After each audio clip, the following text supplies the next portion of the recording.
Welcome to the Mindset Mile podcast, the show that'll leave you empowered to take action towards becoming the turned up version of your already awesome self. I'm your host, Aisha Zaza, and I'm so glad you're here.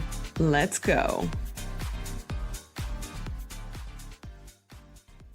What is up, friend? Welcome back to another episode of the Mindset Mile podcast. So I don't think I've ever shared this on here before, and not that it matters a whole lot, but I went to school for communication studies. I love learning about and practicing good and clear communication because truly it's everything. I'm so interested in messaging and marketing and psychology, like all of the things that the world uses to communicate messages to people as consumers.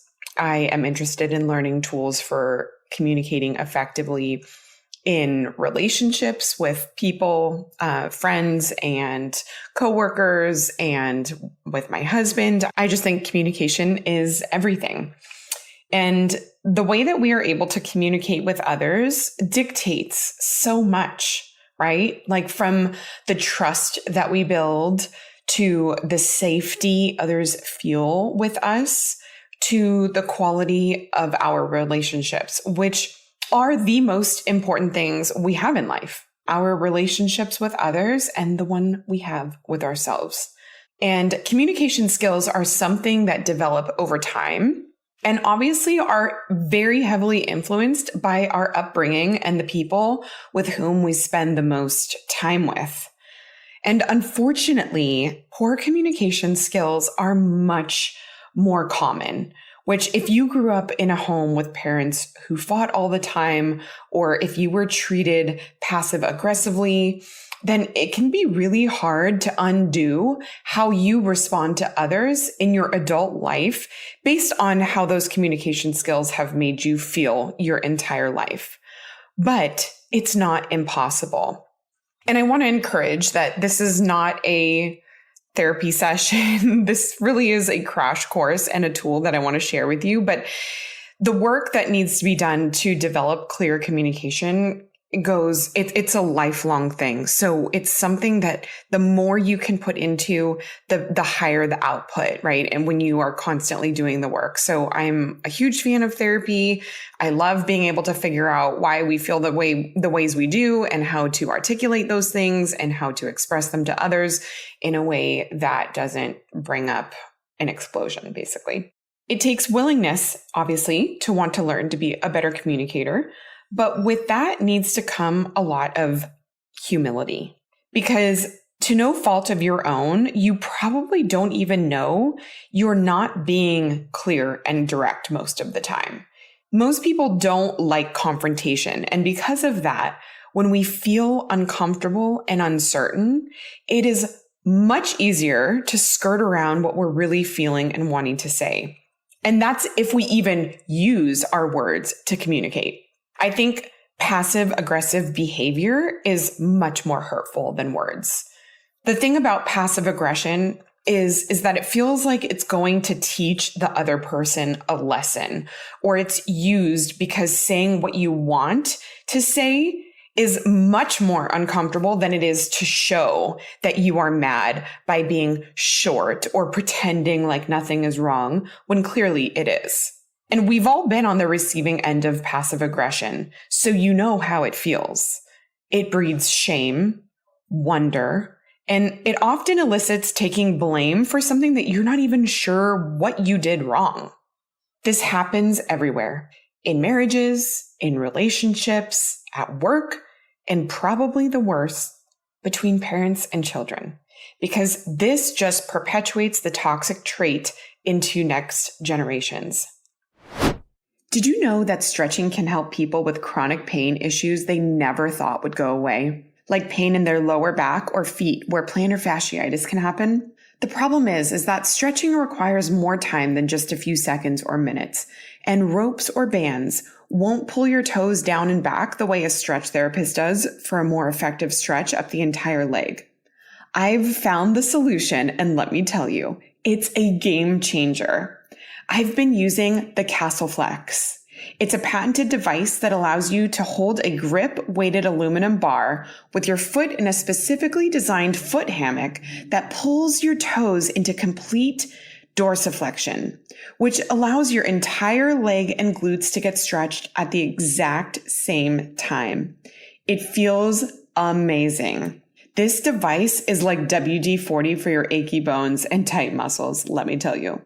It has sold out 7 times since launching in 2021, and they don't do sales, but I got us a code for our community. So take advantage and get yourself one by going to castleflexx.com. That's Castle, like C-A-S-T-L-E, and Flex with 2 X's, F-L-E-X-X, castleflexx.com, and use code MILE10 for 10% off. Your body will thank you. Want to know the most underrated form of self-care? Sleep.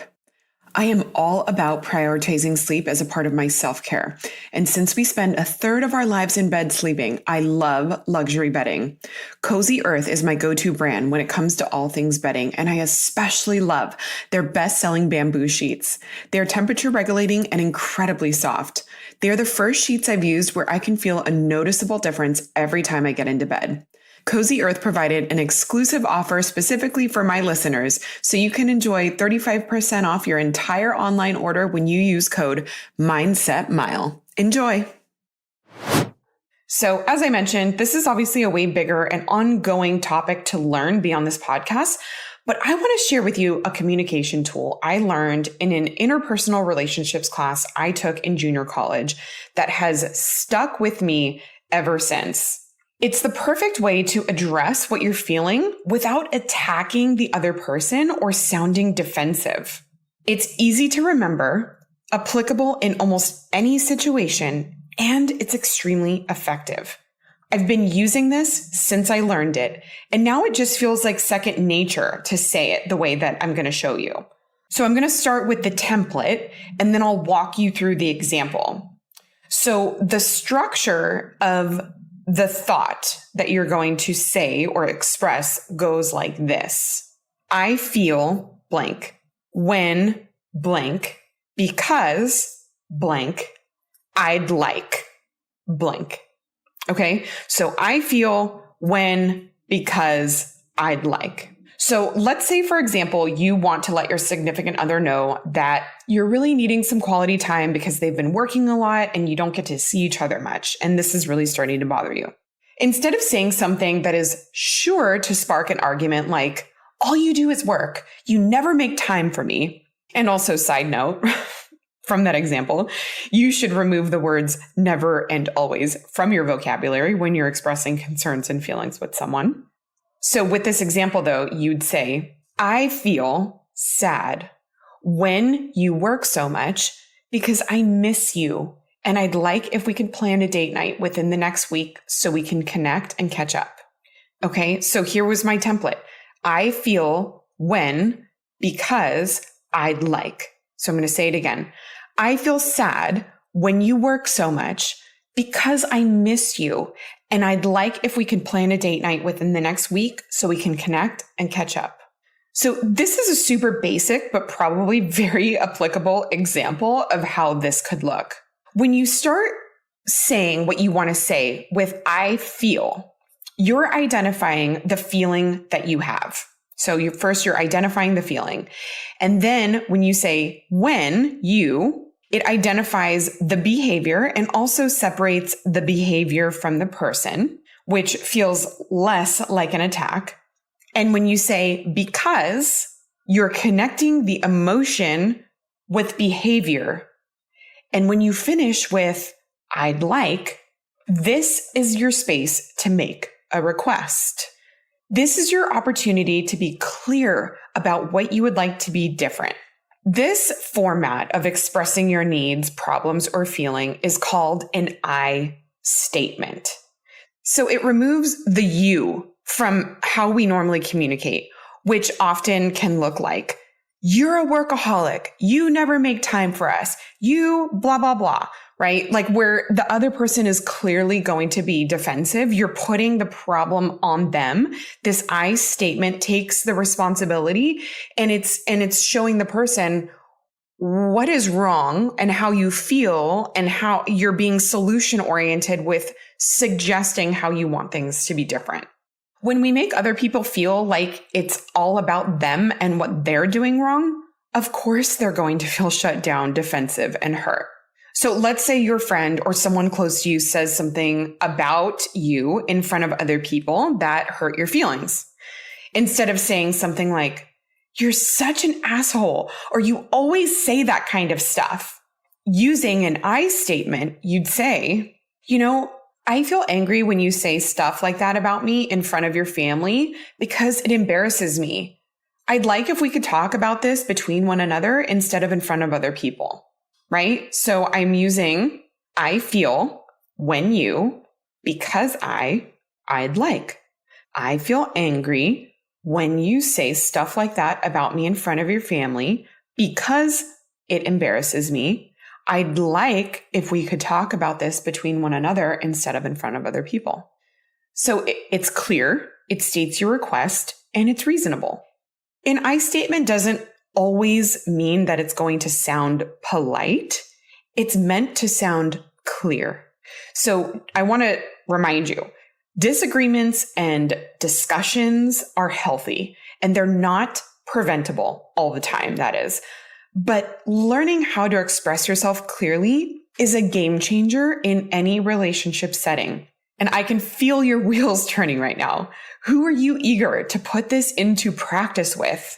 It's actually really helpful if you even explain this to someone close to you who you communicate a lot with, that this is how you'd like to address problems going forward, because this certainly is a lot more effective when it is a two-way street. Obviously, you can't have a conversation like this with everyone. That's not possible all the time. But taking control of how you deliver your messages is all you can do. And I promise you, you are going to become a much clearer, more effective communicator by implementing this I statement. So just remember this template. I feel when you, because I'd like.